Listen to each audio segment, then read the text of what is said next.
अस्सलाम वालेकुम नाजरीन, मैं हूं आपका मेजबान इनाम अंसारी। यूनिवर्सल टॉपिक से आज की जो हमारी गुफ्तगू होगी, जो हमारी डिस्कशन होगी, वो डेयरी फार्मिंग के हवाले से होगी और उन जानवरों के हवाले से होगी जो प्योर नस्ल के होते हैं। तो भाई जिनके पास हम आए हैं, ये डेयरी फार्मिंग बना रहे हैं, इन्होंने शेड कंप्लीट कर लिया है, लेकिन इनका जो तजर्बा इन्होंने पहले हासिल किया है, मुख्तलिफ फार्म का विजिट जाके किया है, वो सारी मालूमात जो इन्होंने कलेक्ट की है वो सारी बातें इनसे करेंगे और मुकम्मल शेड के हवाले से मालूमात देंगे कि इस शेड की लंबाई चौड़ाई कितनी है और ये इसके अंदर कितने जानवरों की स्पेस है। मुकम्मल मालूमात लेंगे। मेरी तमाम भाइयों से गुजारिश है, जिन्होंने अभी तक हमारा universal topics YouTube channel subscribe नहीं किया वो सब्सक्राइब कर लें और बेल आइकन के बटन को दबा दें, ताकि आप भाइयों को रोजाना की बुनियाद पर हमारे चैनल के जरिए इंफॉर्मेटिव और मालूमाती वीडियोस मिलती रहें और आप भाइयों की फार्मिंग आसान होती रहे। तो भाई के पास चलते हैं और इनसे मुकम्मल गुफ्तगू करते हैं फार्मिंग के हवाले से। जी अस्सलाम वालेकुम। वालेकुम सलाम। अच्छा भाईजान, अपना नाम बता दें और अपनी ये जिस जगह पे हम बैठे हैं ये लोकेशन बता दें। मेरा नाम मोहम्मद शफीक भट्टी है जी।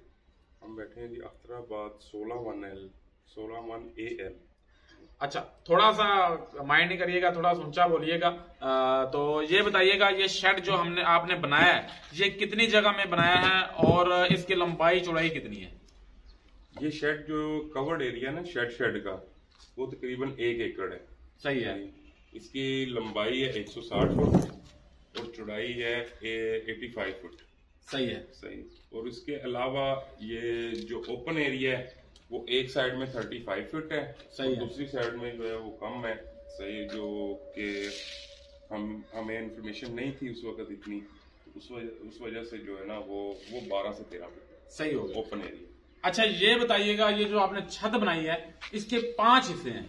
अगर हम ऊपर बात करें तो 5 हिस्से हैं। एक स्टेप दरमियान वाला ऊंचा है, उसके बाद एक स्टेप है वो उससे नीचे है, फिर उससे नीचे है। तो इसकी हाइट कितनी है? तीनों जो 3 स्टेप नजर आ रहे हैं इनकी हाइट कितनी है?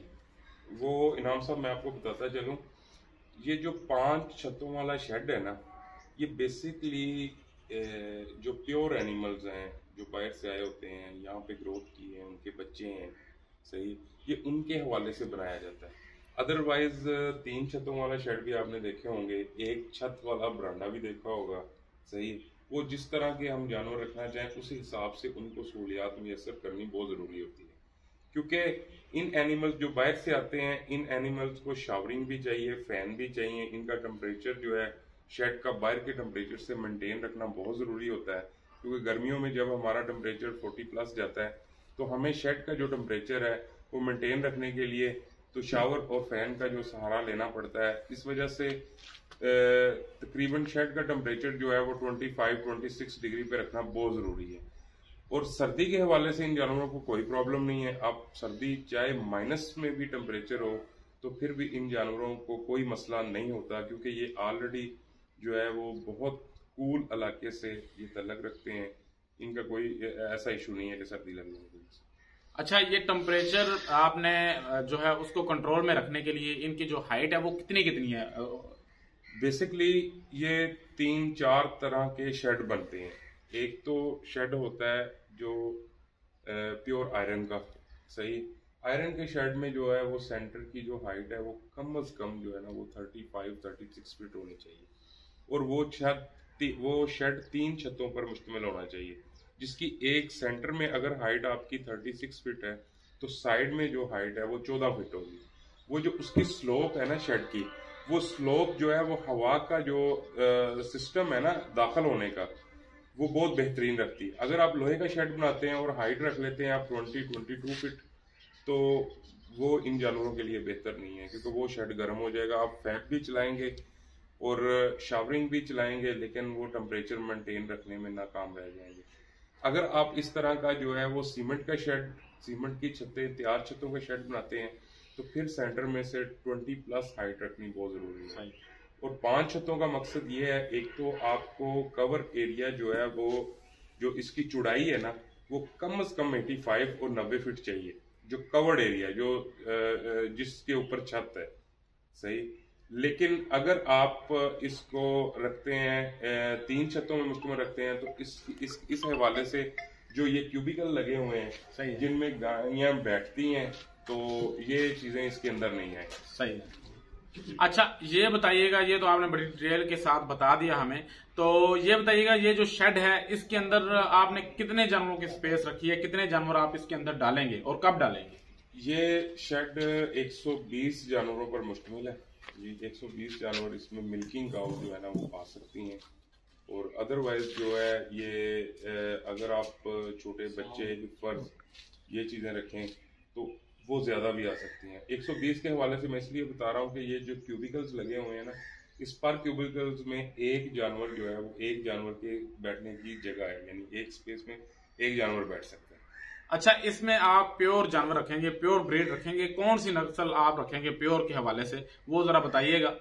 सर जो प्योर में है वो फ्रीजियन आती है, जर्सी आती है, फ्रीजियन जर्सी क्रॉस भी प्योर ही होती है, स्वीडिश जानवर हैं, डच जानवर हैं जो जर्मनी से आते हैं, बाई एयर जो जानवर आने वाले हैं, यूरोप से जो जानवर आते हैं, ये सारे ही प्योर में आते हैं। लेकिन इनकी मिल्किंग कैपेसिटी होती है जो हमारा टेम्परेचर मेंटेन रखने, टेम्परेचर बर्दाश्त करती हैं और जो इस माहौल में ज़्यादा एक्सेप्ट करती हैं इस माहौल को, वो जानवर ज़्यादातर जो है ना वो ऑस्ट्रेलियन ही कामयाब है। ऑस्ट्रेलियन फ्रीजियन जिन्हें हम बोलते हैं, फ्रीजियन इनकी नस्ल है। ऑस्ट्रेलियन फ्रीजियन इसलिए बोलते हैं जो फ्रीजियन जो है ऑस्ट्रेलिया से आई हो, ठीक है। अदरवाइज अभी इस साल जो अमेरिकन फ्रीजियन जानवर भी आए हुए हैं, ठीक है, मार्केट में या बहुत सारे शिपमेंट आए हैं, जो कंपनियां जो बाहर से जानवर मंगवा रही हैं, जिनमें हैप्पी कैटल वाले हैं, प्रो फार्म वाले हैं, वो जानवर उनके आए हुए हैं, तो वो अमेरिकन है। जो इस साल सबसे ज़्यादा जानवर वो अमेरिकन आए हैं। उसकी वजह यह है कि ऑस्ट्रेलियन शिपमेंट मुतासर हुई है कोरोना की वजह से, जुलाई तक उनका लॉकडाउन है, इस वजह से वहाँ से नहीं आए। और हम जो है वो अमेरिकन के हवाले से जो ज़हनी मुतमिन नहीं थे, जिस वजह से हमने अमेरिकन जानवर जो है ना वो बुक नहीं करवाए। अच्छा, आप ऑस्ट्रेलियन फ्रीजियन जानवर डालना चाहते हैं, बुक करवाना चाहते हैं? अच्छा, आप प्योर ब्रीड के हवाले से जो आप फ्रीजियन गायें डालना चाहते हैं, तो इनकी आप थोड़ी सी फिजिबिलिटी रिपोर्ट दे दें कि ये एक गाय कितना दूध देगी रोजाना, और आप क्या समझते हैं इसमें मुनाफा कितना आएगा रोजाना की बुनियाद पर या सालाना, जो भी आपके पास फिजिबिलिटी रिपोर्ट इसके मुतल्लक है, क्योंकि आप नया काम कर रहे हैं, आपने ज़ाहिर बात थोड़ी सी रिपोर्ट तो बनाई होगी, तो वो जरा थोड़ा सा एक्सप्लेन कर दें भाइयों को। मैं एक सिंपल सी रिपोर्ट देता हूँ आपको जो हर बंदे की समझ में आए। सही है। सही है कि अगर आप बाहर से जानवर मंगवाते हैं या यहाँ से जो प्योर जानवर लेते हैं, अगर यहाँ से लेते हैं तो वो प्योर की निशानियाँ या प्योर नस्ल को पहचानने में आप माहिर होने चाहिए, क्योंकि प्योर जानवर की जो मिल्किंग रिपोर्ट है जो बाहर से हमें मिलती है कि ये जानवर आपके पास एक साल में कितना दूध देगा, तो उसका ये है कि अगर आप ऑस्ट्रेलियन लेते हैं तो वो 7 से 9 हज़ार ऑस्ट्रेलियन प्योर जानवर जो प्योर फ्रीजियन जानवर है, यानी एक जर्सी फ्रीजियन जर्सी क्रॉस होते हैं, एक प्योर होते हैं, एक जर्सी होते हैं, सही। अगर आप ऑस्ट्रेलियन प्योर फ्रीजियन जानवर लेते हैं तो उनकी 7,000 से 9,000 तक सालाना रिकमेंड करते हैं कि आपको ये दूध एक्सेप्टेबल है, ये आएगा। वो 8,000 पे भी आ सकता है, वो 7,500 भी आ सकता है, 9,000 भी आ सकता है। वो आपकी जानवर की केयर से है कि आप किस तरह का उसको खुराक दे रहे हैं, किस तरह का वंडा डाल रहे हैं, किस तरह के वो उसकी मिल्किंग कैपेसिटी के हिसाब से आप वंडा डाल रहे हैं या नहीं डाल रहे हैं, इस हिसाब से। अगर आप अमेरिकन फ्रीजियन लेते हैं तो अमेरिकन फ्रीजियन का दूध जो है वो इससे ज्यादा है, सही। वो 11 से 14,000 लीटर तक भी रिकमेंड करते हैं, क्योंकि वो जानवर पहले सुबह में 35 लीटर तक दूध देने की सलाहियत रखता है, 35 से 40, 40 से 45। दूसरे सूबे में वो जानवर 40 से 50 लीटर तक जाता है, तीसरे सूबे में अमेरिकन 70 लीटर तक जाता है। लेकिन अमेरिकन से इतना दूध लेने के लिए उसके पीछे खर्चा भी उतना आपके पास होना चाहिए। लेकिन जो इसके मद्दे मुकाबल जो ऑस्ट्रेलियन जानवर है, ऑस्ट्रेलियन फ्रीजियन है, उसकी दूध की कैपेसिटी उससे थोड़ी कम है, लेकिन दूध की फैट LR ज्यादा है, और इसके अलावा वो जानवर हमारा मौसम बर्दाश्त करने की सलाहियत अमेरिकन जानवर से ज्यादा रखता है जी। अच्छा, प्रॉफिट किन जानवरों में आपकी नजर में ज्यादा है? क्योंकि एक तरफ जो गाय है अमेरिकन वो 70 लीटर तक जाती है, दूसरी तरफ जो गाय है ऑस्ट्रेलियन वो 30-35 लीटर तक जाती है, तो आप भी ऑस्ट्रेलियन की तरफ जाना चाहते हैं, इसकी वजह क्या है कि दूध तो अमेरिकन ज्यादा देते हैं, आप ऑस्ट्रेलियन की तरफ क्यों जाना चाहते हैं और उसका फायदा क्या है?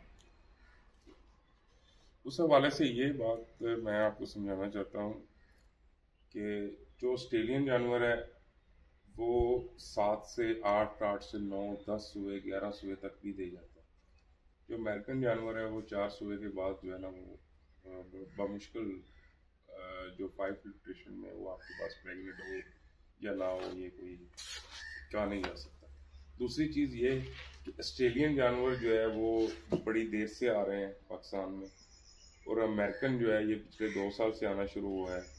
अमेरिकन जिनने लिए थे वो शेड बंद भी हुए हैं, उन्होंने बेचे भी हैं, उनसे जानवर ज़ाया भी हुए हैं।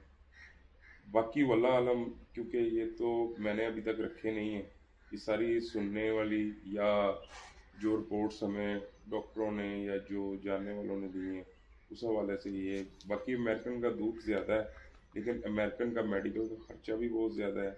उनके ऊपर डॉक्टर भी को DVM कंसल्टेंट प्रोफेसर टाइप होना चाहिए कि उनकी बीमारियों को जो कवर करे। ऑस्ट्रेलियन जो है वो काफ़ी हद तक बर्दाश्त करते हैं। तो इस हवाले से जानवर मेरे ख्याल में वो लेना चाहिए जो मौसम का बर्दाश्त अच्छी रखता हो, जो आपका मेडिकल का खर्चा कम हो, और अगर वो स्लो में दूध दे रहा है, एक जानवर आपको 4 न्यूट्रिशन में दूध दे रहा है, एक आपके पास 7, 8, 9 न्यूट्रिशन जो है ना वो क्लियर कर रहा है, तो मेरे ख्याल में वो ऑस्ट्रेलियन फ्रीजियन जो है वो बेहतर है। अच्छा, ये बताइएगा कि 120 जानवरों का ये आपका फार्म है, 120 जानवरों के लिए 120 जानवरों का फार्म चलाने के लिए और शेड के लिए आपके पास कितनी इन्वेस्टमेंट होनी चाहिए, शेड के लिए कितनी होनी चाहिए और 120 जानवरों के सेटअप के लिए कितनी होनी चाहिए? उस हवाले से मैं आपको ये बताना चाहता हूँ कि अगर आप प्योर का काम कर रहे हैं ना, ज़रूरी नहीं है कि आप 120 जानवर का शेड ही बनाएं, आप उनको वो माहौल जो है वो 20 जानवरों का शेड बना के भी दे सकते हैं। सही है, सही। अगर एक बंदा बड़ी इन्वेस्टमेंट नहीं कर सकता, उसके पास को 5, 6, 7 करोड़ नहीं इन्वेस्टमेंट कर सकता, तो वो उसको थोड़े पैसों से भी कर सकता है। आप शेड जो है वो 20 जानवर का ले लें, आप 7 जानवर ले आए, ठीक है, वो मिल्किंग पे आएंगे, आपका दूध जो है वो अगर 150 प्लस लीटर हो गया, ठीक है, 3-4 महीने बाद आप फिर 7 ले आए जानवर, जब तक ये ड्राई हों, वो जानवर दूध देना शुरू हो जाएं, वो ड्राई हों, फिर एक साथ ले आए, आप अपने 20 जानवर पूरे कर सकते हैं। इस तरह आप आहिस्ता आहिस्ता काम को बढ़ा सकते हैं। अगर आप ये सोचें कि मैं एक ही दफ़ा में बड़ा शेड बना के और पूरा सिस्टम कर सकता हूँ, तो वो पैसे हों तो उसमें कोई कबाहत नहीं है, आप कर सकते हैं। अगर पेमेंट का इशू है, यानी कि पेमेंट आप पूरी नहीं कर सकते, आपके पास अगर आप कहते हैं मेरे पास 2 करोड़ है, आप शेड शुरू करते हैं, करोड़, 1.25 करोड़, 1.5 करोड़ आपका शेड, मिल्किंग पार्लर, ये सारी चीजें ले जाता है अगर आपकी जमीन अपनी है तो। लेकिन उसके बाद जब आपने जानवर डालने हैं, उस वक्त पैसे खत्म हो गए, तो फिर वो आपका शेड ही रहेगा, वो उसमें आप कुछ कर नहीं सकते। सही बात, फायदा नहीं है। तो अगर बिजनेस के हवाले से करना है तो फिर स्टेप बाय स्टेप चले। अगर आप चाहते हैं कि ये मेरे फार्म का जो दूध है वो 2000 लीटर तक, 3000 लीटर डेली तक हो, तो आप 50 एनिमल से शुरू करें, ठीक है। 50 के बाद आहिस्ता आहिस्ता तीसरे साल, दूसरे तीसरे साल आप जाके 2000 लीटर पे खड़े हो सकते हैं, कोई बड़ी बात नहीं। सही। यहाँ पे जो प्योर एनिमल्स हैं या कोई भी एनिमल्स हैं जो मेरी समझ में आता है, वो ये है कि आपके पास क्वांटिटी ऑफ एनिमल्स होना कोई मायने नहीं रखता। सही है। अगर आपके पास 100 जानवर है और दूध आपके पास 200 लीटर है, तो वो कोई फायदा नहीं है, वो आपको खा रहे हैं, नुकसान है। आप एनिमल्स वो रखें जो आपको दूध से भी प्रॉफिट दें और बच्चों से भी प्रॉफिट दें। अगर आपके पास दूध का प्रॉफिट आ रहा है तो बच्चे जो उनके हैं वो आपकी प्रॉपर्टी बन रही है। सही है। उन्होंने भी आपको कल को दूध भी देना है और उन्होंने फिर बच्चे भी देने हैं। सही बात है। सही है। काम ये बुरा नहीं है, इस हवाले से बुरा नहीं है कि अगर आप पूरी तवज्जो दे सकते हैं, वर्क कर सकते हैं, समझदारी रखते हैं हर लिहाज से, एनिमल परचेजिंग के लिहाज से, एनिमल्स को चलाने के हिसाब से, फीड मैनेजमेंट के हिसाब से, तो ये काम बुरा नहीं है, ये फायदेमंद है। क्योंकि अगर ये इतना ही बुरा काम हो तो बहुत से शेड नहीं बने। बहुत से लोगों के पुराने शेड हैं जो 10-10, 15-15 साल से इस काम में है, जिन्होंने 20-30 जानवरों से शुरू किया, आज माशाल्लाह उनके पास 350-300 जानवर है, तो वो भी छोड़ के भाग जाते। सही।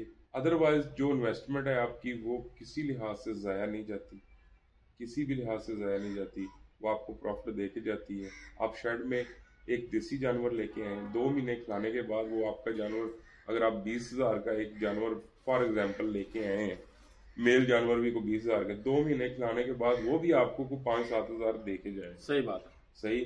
तो ये कहना कि जी वो जी शेड बनाया था और काम शुरू किया था, मैं फेल हो गया, मेरा काम चला नहीं, ये हो गया, ये शेड बेचना पड़ गया, ये कोई फायदे वाला काम, उसमें जानवरों की कुताही नहीं है, आपकी केयर पे है, अपनी गफलत है। अपनी गफलत है। आपने केयर अच्छी की है तो बिल्कुल जानवर कोई भी हो, चाहे ये है चाहे इससे चाहे बच्चे हैं चाहे ये जानवर है, सारे ही फायदा देते हैं, कोई भी नुकसान देता है। जिम्मेदार की जो मेन प्रॉपर्टी होती है, जो आम जिम्मेदार है, हर घर में 10-20 जानवर होते हैं। सही। तो वो जानवर जो है उसको वो फायदा देते हैं, जो फसल से उसको फायदा आता है, उससे ज्यादा जानवर जो उसके पास खड़े होते हैं वो फायदा देते हैं। सही। अच्छा, अब मैं चाहूंगा कि आपने जो शेड बनाया इसका हमें थोड़ा सा विजिट करवा दें और ये बता दें इस शेड के अंदर क्या क्या खूबी है। एक तो ये आपने होदी बनाई है पानी वाली, ये एक साइड पे। इस शेड के अंदर आपने पानी की कितनी होदियां बनाई हैं कुल, ये बता दें। इस शेड में टोटल 6 होदियां हैं जी, ये 17 फुट लंबी। सही है। चारों कोनों में बनी। अच्छा, चारों साइडों पे 4 होदियां हैं, 17 फुट लंबी हैं। जो सेंटर में 2 होदियां हैं, सही है, वो 20 फुट लंबी है। अच्छा, 2 होदियां सेंटर में बनाई गई हैं जिनकी जो लंबाई है वो 20 फीट है, और इनकी चौड़ाई जरा बताएंगे कितनी है। ये 1.5 फुट चौड़ाई है। अच्छा, 1.5 फीट चौड़ाई है इनकी। हाँ, और 1 फीट डिप है। अच्छा, 1 फीट गहरी है और 1.5 फीट चौड़ाई है। उसके अलावा ये आपने गायों के बैठने के लिए सेटअप बनाया है, ये पाइपिंग आपने की है। तो ये कितनी गायों का, ये जो पाइपिंग आपने की है ये कितनी गायों के लिए है। मैं आपको बता चुका हूँ ऑलरेडी कि ये 120 जानवर का सेटअप। सही है। सही। ये एक खाना, इसमें एक गाय बैठेगी, यानी कि एक इस साइड पे बैठेगी, एक उस साइड में बैठेगी, यानी कि दोनों साइडों पे एक एक गाय बैठेगी। तो ये 120 जानवरों के लिए आपने बनाया। और नीचे ये जो आपने फर्श डाला है इसके अंदर जो लाइनिंग की गई है, इसका मेन फायदा क्या है। इसका फायदा ये है जी कि जानवर की स्लिपिंग नहीं होनी चाहिए। अच्छा, जानवर चल रहा हो, एक फीमेल जो है जानवर जो चल रहे हैं, दूसरा जो जानवर है वो अगर हीट पे है वो उसके ऊपर चढ़ेगा, अगर उसके ऊपर चढ़ेगा, अगर नीचे ये लाइनें ना होंगी, वो अपना बैलेंस बरकरार नहीं रखेगा, आपका जानवर जाया हो सकता है। बिल्कुल। क्योंकि इसमें जानवर का जो वेट होता है, जो यंग जानवर है उसका वेट जो है वो 400-450 kg तक वेट होता है, लाइव वेट जो उसका। सही है। अच्छा, ये बताइएगा, ये जो आपने छत डाली है, दरमियान वाली जो छत है वो आपने कंक्रीट की डाली है, और जो साइड वाली छत है जिसके नीचे हम इस वक्त खड़े हैं, इसके ऊपर आपने जो है वो बांसों की सोटियां डाली हुई हैं। तो इसकी रीजन क्या है, खर्चा बचाया है या इसका फायदा है कोई। इसमें ये है कि ये छतें हम 5 ही कंक्रीट की करना चाहते थे पहले, लेकिन पहले ये ज़हन नहीं था कि हम जो ये प्योर जानवर का जो है वो काम करें, तो इसलिए हमने 3 छतों वाला शेड बनाया था। तो शेड बनाने के बाद अभी हमारा कंप्लीट नहीं हुआ था, तो हमने 5 छतों वाला किया। जब 5 छतों वाला किया तो फिर ये हमने जो आयरन के पाइप, सही, ये लगा लिए। इसके ऊपर अगर हम शीट डालते हैं, कोई भी अगर हम डालते हैं शीट, लोहे की शीट डालते हैं तो वो भी हीट करेगी। अगर डिडेक्स की कोई शीट है मेरे ख्याल में मार्केट में, या पॉली की कोई शीट है, कोई भी शीट है वो भी हीट करेगी। बांस की सोटी डालने का ये मकसद है कि ये हीट ना करे। सही हो गया। आपने बांस की सोटी इसलिए डाली है इस छत पे ताकि नीचे हीट ना आए। अगर आप टीन डालते हैं या और किसी किस्म की छत डालते हैं तो इस छत की जो ऊंचाई है वो कम है, जिस वजह से नीचे हीट आने का खदशा है। तो ये अब जरा बताइएगा, ये जिस एरिया में हम पहले थे वहां पर गायों के बैठने के लिए जगह थी, अब जिस जगह पे हम चल रहे हैं यहाँ पे ये गायें खड़े होके खुराक खाएंगी, ऐसे ही है। ये स्टैंडिंग एरिया है, यहाँ पे जानवर खड़ा होगा, ये फीडिंग टेबल है। सही है। सही है, जिसे हम सादा जुबान में खुरली भी बोल सकते हैं। सही है। ये फीडिंग टेबल है। ये फीडिंग टेबल पे आप फीड डाल सकते हैं दोनों तरफ में, यहाँ जानवर नहीं जा सकता, ये पाइप इनकी रोक लगी हुई है। इस तरफ से जानवर ने खाना है, यहाँ खड़े होना है, यहाँ पे उसने रेस्ट करनी है, बैठना है। सही है। पानी पीना है, वहां पे खुरली में जाके पानी पीना। सही है। सही। इस हिसाब से जानवर को जितना जो बाहर का एरिया है, जो बाहर का, उसका क्या फायदा है, ओपन एरिया। हाँ जी, ये आपने बहुत अच्छा सवाल किया कि बाहर के एरिया का क्या फायदा है। जो बाहर का एरिया है, ये बेसिकली जब हम शेड की सफाई करेंगे सुबह के टाइम, तो ये जानवर जो है वो ओपन एरिया में छोड़ देंगे, वहां से ये बंद कर देंगे। ठीक है। 1 घंटा लगे, आधा घंटा लगे, यहाँ पे सफाई करके दोबारा फीड डाल के जानवर को छोड़ेंगे तो सफाई करने में आसानी होगी। सही हो गया, बहुत अच्छी बात। अच्छा, अभी आपने जानवर नहीं आप लेके आए, बस थोड़ी सी ये आपने बच्चियां ली हैं, तो इनके मतलब थोड़ा सा बता दें ये कब ली हैं और तकरीबन कितने में ली हैं? इनको 1 महीना हो गया इन बच्चियों को लिए हुए। ये मुख्तलिफ फार्म से ली हैं बच्चियां। तो ये कोई इसमें जर्सी है और कुछ फ्रीजियन है, अमेरिकन भी हैं 2, ठीक है। तो ये कुछ फार्म से ली हैं। ये कितनी देर में तकरीबन तैयार हो जाएंगी? इनमें कुछ जानवर हैं वो 3 के महीने बाद जो है ना वो इंसेमिनेट हो जाएंगे। 6-7 जानवर हैं, तो बाकी को 5 से 6 महीने बाद इंसेमिनेट हो जाएंगे। इंसेमिनेट होने के बाद फिर जो पीरियड उनका प्रेगनेंसी का है वो उतना टाइम लगेगा। अच्छा, अब स्टैंडिंग एरिया के हवाले से मैं एक सवाल करना चाहूंगा। इसकी जो स्टैंडिंग एरिया है, इसकी लंबाई आपने कितनी रखी है और चौड़ाई कितनी है? जो स्टैंडिंग एरिया है वो बेसिकली आपका जो 13-14 फीट होना चाहिए। सही है, सही, इससे कम नहीं होना चाहिए। एक जानवर खड़े होके खा रहा है तो दूसरा जानवर उसके पीछे से आसानी से गुजर सके, 1-2 जानवर आप आसानी में क्रॉस कर सके, ठीक है। तो ये छोटा रखने का फायदा नहीं है, क्योंकि जानवर जितना स्ट्रेस लेगा ना उतना आपको दूध की प्रोडक्शन कम देगा। अगर जानवर इजी है तो आपको दूध भी उतना अच्छा देगा। तो ये जो जानवरों के बैठने की जगह है, इसकी चौड़ाई कितनी है आपने रखी है? 15 फुट होती है। 7.5 फुट एक जानवर को एक साइड में चाहिए बैठने के लिए। यानी कि इस साइड पे 7.5 फीट है और उस साइड में 7.5 फीट है। उस साइड में 7.5 फुट है। और ये जो चौड़ाई है इसकी, ये क्यूबिकल्स की जी, ये क्यूबिकल्स की चौड़ाई जो है वो 4 से 4.25 फीट रखनी चाहिए। यानी 4.25 फीट चौड़ाई है। एक बड़ा जानवर जो दूध पे होता है ना, उसकी पहले सूबे में उसका वेट कम होता है, दूसरे, तीसरे, चौथे सूबे में वो वेट के लिहाज से बहुत हैवी हो जाता है। तो इस लिहाज से ये जानवर के बैठने के लिए, इजीली जानवर के लिए बैठने के लिए जगह होनी चाहिए। अच्छा, इस आपने अपनी वीडियो पहले गुफ्तगू में जिक्र किया है कि शावरिंग की जाएगी, तो अभी तक आपने शावरिंग की नहीं, उसका कोई प्लान आपने कहाँ पे रखा है? वो जानवर आएंगे तो फिर शावरिंग भी लग जाएगी। सही है, क्योंकि जानवर तो आपको बताया कि ऑस्ट्रेलिया से हमारी शिपमेंट जो है ना वो कोरोना की वजह से नहीं आ सकी। तो शावरिंग इसी साइड में, ये इसी पिलर के साथ शावरिंग है, वो उस तरफ पाइप लगा हुआ है शावरिंग वाला। सही ठीक है, हाँ जी। तो उसी लिहाज से उस हिसाब से फैन लग जाएंगे। ये अभी गर्मियां आ रही हैं, मेरे ख्याल में ये चालू हो जाएगा ज्यादा से ज्यादा 1-1.5 महीने तक शावरिंग और फैन सारे लग जाएंगे। अच्छा, इस साइड के अंदर आप कितने शावर लगाएंगे और कितने फैन? हर 5 फीट पे एक शावर होता है, सही। और फैन तकरीबन इसके अंदर 12 फैन लगेंगे। सही हो गया। अच्छा, ये बताइएगा जो खुरलियों वाली जगह है, दरमियानी एरिया है, इसकी जो चौड़ाई आपने रखी है वो कितनी है? ये हमारी है 11 फुट, लेकिन होनी चाहिए कम से कम 14 से 16 फुट। अच्छा, ये आपकी 11 फीट चौड़ाई है लेकिन होनी चाहिए 16 फीट। तो आपने कम क्यों रखी है?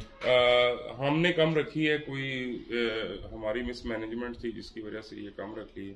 क्योंकि ये अगर आपने मैनुअल फिटिंग करवानी है तो फिर ठीक है, अगर आपने TMR मशीन से फिटिंग करवानी है तो फिर इसकी चौड़ाई जो है वो 14 से 16 फुट होनी चाहिए। अच्छा, चलें जी, बहुत शुक्रिया, आपने बहुत अच्छी मालूमात दी। तो इंशाल्लाह जब आप अपना सेटअप स्टार्ट करेंगे, हमारी कोशिश होगी दोबारा यहाँ पर विजिट किया जाए और भाइयों को इस शेड के अंदर जो जानवर खड़े हों उनके मुतल्लक बताया भी जाए, उनके मुतल्लक आपसे मालूमात सारी लेकर दे जाएं। तो आप नया सेटअप स्टार्ट कर रहे हैं, हमारी दुआ है कि अल्लाह पाक आपके रिज़्क में, कारोबार में बरकतें अता फरमाए और आपके लिए आसानियां पैदा फरमाए। तो आज के लिए इतना ही। अपने मेजबान को दीजिएगा इजाजत, अपना बहुत सारा ख्याल रखिएगा। अल्लाह हाफिज़।